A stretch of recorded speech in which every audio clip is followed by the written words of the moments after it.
Ready to buy a home, but all the media headlines are got you a little bit confused? Well, you're not alone. On August 17th, home buyers are now required to enter into a written agreement for representation and are now obligated to pay their own broker. There are no exceptions. In today's episode, we're going to deep dive the top 10 questions home buyers are asking today. And we're going to cut through some of the noise of the media, of buyer agreements, and obligation of compensation.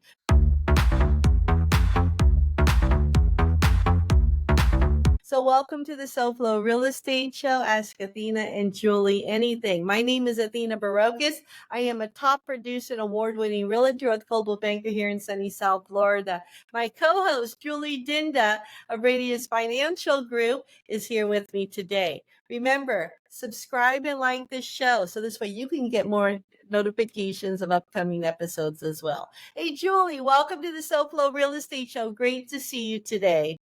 Here as always, we have a very hot topic to discuss today. Oh my gosh, extremely important. As you know, last Saturday, August 17th, was the effective date of the change as a result of the NAR settlement. And wow, the media headlines were everywhere. Not only were they everywhere, there was so much misinformation. And my friends start calling, like, hey, is everything going to be okay? I'm like, yes, of course, it's going to be better than ever. Kind of like sliced bread. I have no qualms, and I am looking forward to our new world of real estate. So listen, Julie, there's been a paradigm shift. You and I have been talking about this for a while. We both feel that, the real estate industry is perfectly prepared to move forward. Over the years in this industry, this crazy industry, Julie, only one thing is constant. You know what that is? Change. Change is the only thing constant in the real estate business. And you know what? I know I'm ready to assist my buyers and sellers, and I know you're ready to assist your buyers as well. Yes, absolutely. And I saw the headlines too. Some articles were good, but many share information I don't necessarily see as a reality. I agree that many realtors like yourselves are ready, and some are not. I'm glad we're going to share our perspective on the new requirements and how they can navigate the requirements as well, so that you can make the best decisions for yourself. Yeah, and that's what it's all about, isn't it? That's what your business is. That's what my business is to provide the best information possible so our clients can make the best decisions for themselves. So I agree, Julie. Let's review some highlights. So, we all talk about what's going on, but how did we get here? Quickly, let's just do a little history lesson for our listeners, and then we can dive into those 10 questions. So go ahead, Julie. What's our history lesson for today? Sure. So in 2018, a group of Missouri sellers filed a class action lawsuit against the National Association of Realtors, claiming antitrust violations and alleging that association's practices inflated commissions. So this change took effect on August 17th, and the settlement payment was NAR would pay $418 million over approximately 14 years. Yeah, so 418 million over 4 years. That is a significant amount of money. Under the Realtor members serving as buyer agents, such as myself, buyers are going to need to enter into a written agreement with their realtor before a realtor can offer buyer services, such as showing a property, such as submitting an offer, such about talking about, pricing strategies. These agreements are also going to include the buyer obligation of compensation to the realtor. So those are the two things that are really impactful to how business is conducted today. The settlement is still subject to final court approval, which doesn't happen until November 26th.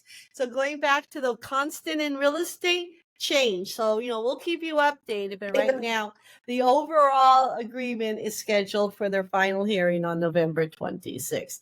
So, Julie, last Saturday, August 17th, the NAR settlement went into effect, and I was completely in awe of the media talking about the settlement and the impact on realtors and the market and buyers.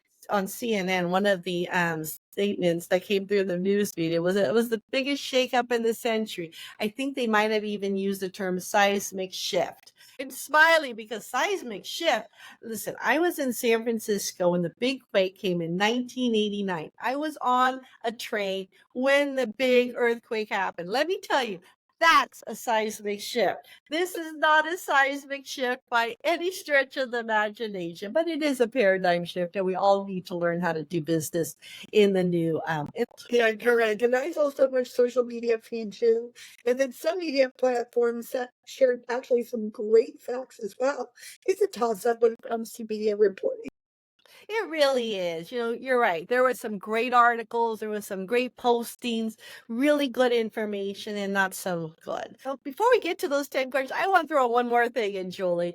I think we need to look at what a buyer needs to bring to the table. We call those closing costs. Out of cash pocket, I mean, out of money that needs to go to the closing table in order for a buyer to finish their transaction and get the keys. So, Julie, can you walk us through that, what it normally is, and what the buyer compensation could create or add to their actual closing costs? Absolutely. So buyers are already paying 3 to 4% of the sales price for closing costs, which is a sizable amount of cash given the reality of the affordability and inventory. So in most of the US, the majority of home buyers simply do not have another 1.3% to add to their closing costs to pay the buyer's brokers. Lenders do not allow for the buyer compensation to be included in the loan. So, most likely, the negotiation of the contract will continue to result in the seller compensating the buyer's broker. Sellers are offering some type of compensation to the buyer broker. I think we all understand the impact of the closing costs, and we're all trying to figure out, how we go about satisfying the total transaction. And what I really love though, Julie, this is what I love about this, is the transparency. Now the buyer and the seller have full understanding of pricing, of compensation, and they can determine how they would like to instruct their agent in order to write the purchase contract, how they want to instruct the agent regarding compensation. Everything is out in the open, and the buyers and sellers now have full information to make, again, the best decisions for themselves. So let's go ahead. Let's do it, Julia. Let's do the 10 questions. So I had a thought. Let me know if you're up for this. But I'm thinking maybe I'll ask you the first 5 questions. You answer them. And then you ask me the last 5 questions, and you'll answer them. And this way we can kind of change it up a little bit. Absolutely. And I love cutting through the noise of the media. So let's do it. You do love it. I love it too. So let's get to it. Here is the first question, Jolie. Buyers want to know what is actually changing. What do they need to know about this new world? Okay, so over the last 30 years, compensation for both listing broker and the buyer's broker was negotiated by the seller at the time they listed their property. So it was when the listing agreement is executed. So the seller was then obligated to pay compensation to both the listing broker and the buyer's broker. So the compensation was shared on the MLS and a database. Whereas today, the MLS no longer states the compensation if the seller is willing to pay the buyer broker or the amount of that compensation.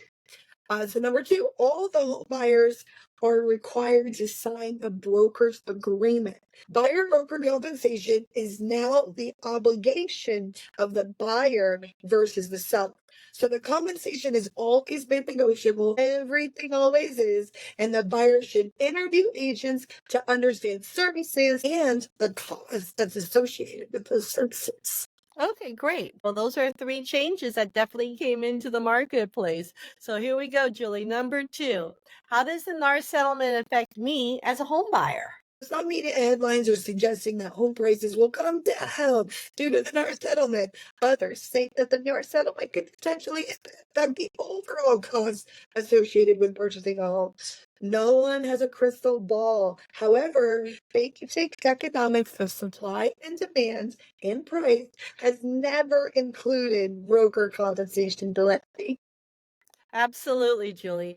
Buyers will need to understand, how the market is reacting in their local market, talk to their agent, and get a much better, much more clear understanding of how to participate in the market. Thank you. Let's go to number 3. Here's it is. Will I save money on commission because of the NAR settlement? So while the settlement aims to create a more transparent commission structure, impact on your costs will actually vary. It's true. Compensation is not part of supply, demand, and price equilibrium. Um, Title, cost of a closing attorney, cost of a loan, cost of a realtor, any type of fees associated with the closing costs do not impact the cost of the home. Supply, demand, and price equilibrium. So every market is different, and interview your agent, talk about the market, come up with the best strategy, and instruct your agent to move forward. Here's the number 4. What do I need to do to view a home? So under the current settlement, the buyer must enter into a buyer agreement with a broker before touring a home in person or virtually. So the only time that a buyer is not legally required to sign a representation agreement is when attending an open house. So when you see the balloons and the fans and the whole thing, come on in, see that house, that you will not need. There are various types of representation agreements. Again, we talked about that last week. Are agreements for every type of situation. But to view a home, you're absolutely right. The NAR agreement stipulates, or excuse me, the NAR settlement stipulates that a showing must be done once buyer representation agreement is signed, not after, but before. Big change. And that's a great point. And here's my advice: interview agents. You can hire more than one agent. You will want to avoid it's an overlap or dually of representation. Hire one agent that you're comfortable with. Hire 2 agents. Maybe you want to look up in Palm Beach and Miami-Dade. Maybe you want Broward and Orlando. There's different ways of going about it. So as we circle back, in order to see a home, you must have a buyer representation agreement signed. So Julie, number 4, do I have to pay the buyer broker myself? So the answer to that is no. As a home buyer, the obligation of broker compensation has shifted from the seller to the buyer with a buyer agreement. However, a professional realtor with a strong negotiation skills and mindset may negotiate that compensation to be paid by the seller. So if the seller does not agree, a buyer can decide to pay the compensation directly or look for another home. That is great. Everybody is out there saying, oh, a buyer has to pay. No, the seller may be offering compensation. That would be great. A seller may want to contribute a little bit more, a little bit less. A buyer may decide to contribute a little bit more, a little bit less.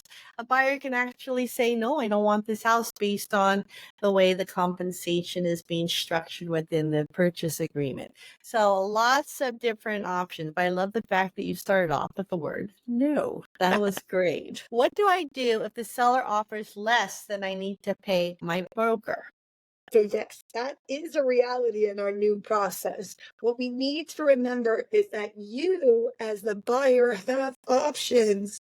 So here are a couple scenarios that I'll run past you. So you agree to a $20,000 broker commission. The seller is offering $10,000. Here are the 4 options of a buyer.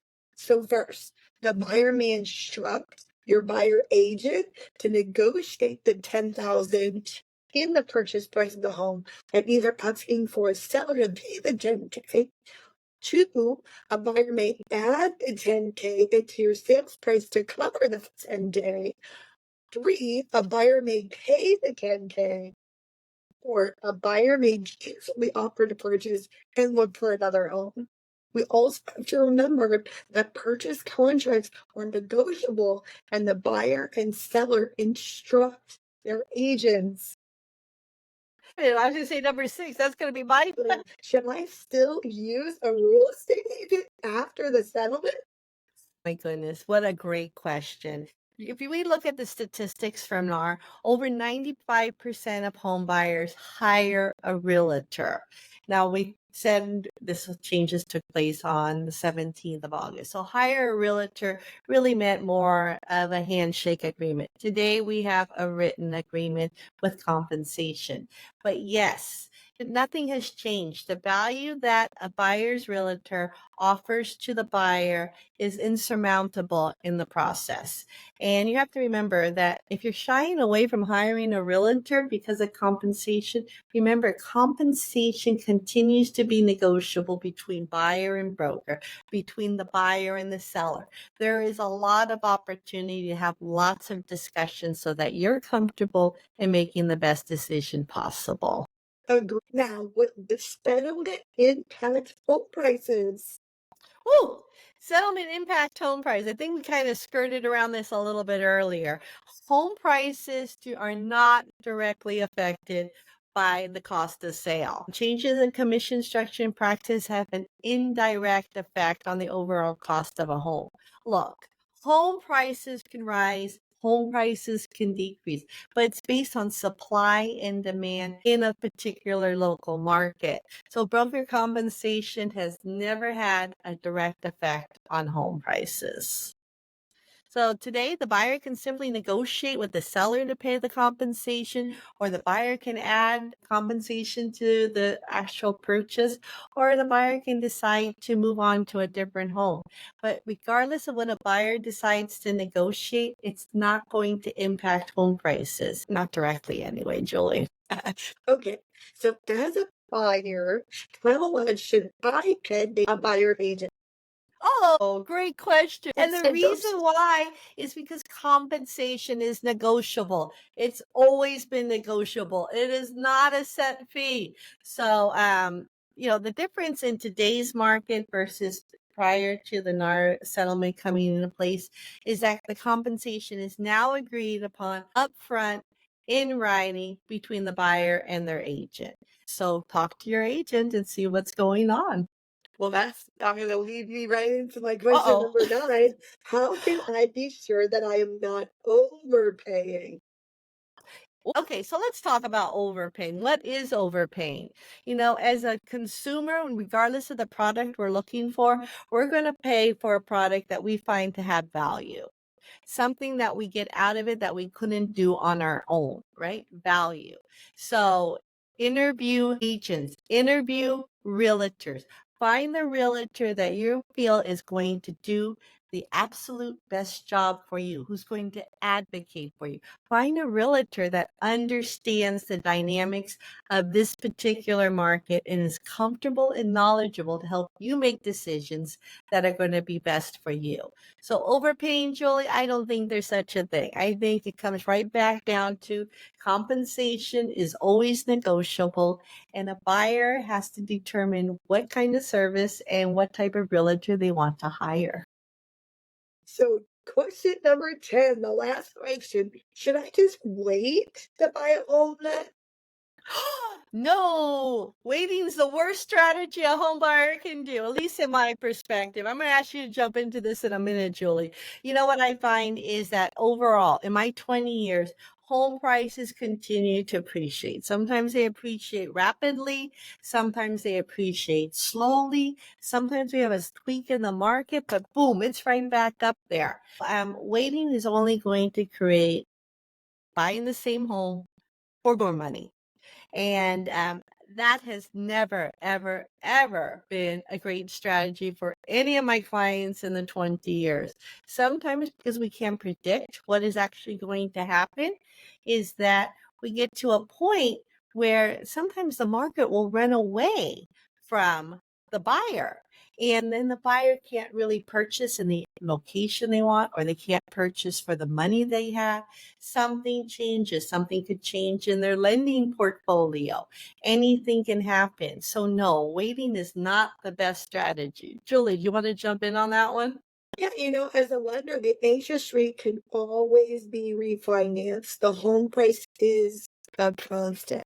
So even today, the news came out where the 10-year, the jobs were not as much in the 10-year. It's always changing. Talk to your lender, because there are strategies that we can actually discuss to make your home purchase more affordable. Absolutely. Julie, you are always so good to bring in the lending part. So I thank you. Julie, do you have any last words of wisdom? Buy now, don't wait, and don't let them get headlines prohibit you from buying your dream home. Absolutely. Well said, Julie. So listen, if you're out there and you're not sure what to do, go ahead and book an appointment. Julie and I are here to talk to you, to answer any of your questions. But the biggest takeaway we want you to hear is interview realtors so you understand what's going on in your local market and how a realtor and a loan officer together can help you guide you through our new world of real estate. Julie, thanks for joining us, and we'll see everybody soon. Bye.